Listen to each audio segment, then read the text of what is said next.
നല്ല മഴ ആണല്ലോ. നാളെ ഇങ്ങനെ മഴ ഉണ്ടെങ്കിൽ ഇപ്പൊ ഞാൻ എങ്ങനെ എറണാകുളത്ത് പോകും? എറണാകുളത്ത് പോവാനാണോ? അതിന് നാളെ നല്ല കാറ്റും. എറണാകുളത്ത് മഴ ഉണ്ടോന്ന് ഞാൻ പറഞ്ഞുതരാലോ. അങ്ങനെ ഫോണിൽ നോക്കി പറയായോ? നാളെ എറണാകുളത്ത് മഴ പെയ്യും. നാളെ അവിടെ റെഡ് അലേർട്ടാ. എന്താ റെഡ് കളർ യെസ്, കാണിക്കുന്നത്? ഇതൊരു ഗവൺമെന്റ് ആപ്പാണ്, സേഷ എന്ന് പറഞ്ഞ.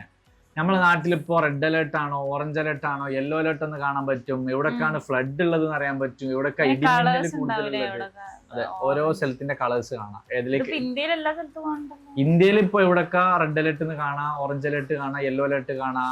അതുപോലെ തന്നെ ഫ്ലഡ് എവിടെ കൂടുതലുള്ളത്, ഇടിമിന്നൽ എവിടെ കൂടുതലുള്ളത് അറിയാം. നമ്മളൊരു വൈക്കൊക്കെ പോകുന്നതിന് മുന്നേ ഈ ഒരു ആപ്പ് കയറി ചെക്ക് ചെയ്ത് കഴിഞ്ഞാൽ കണ്ടോ, ഓരോന്നിനും ഓരോ സിമ്പൽ വരെ ഉണ്ട്.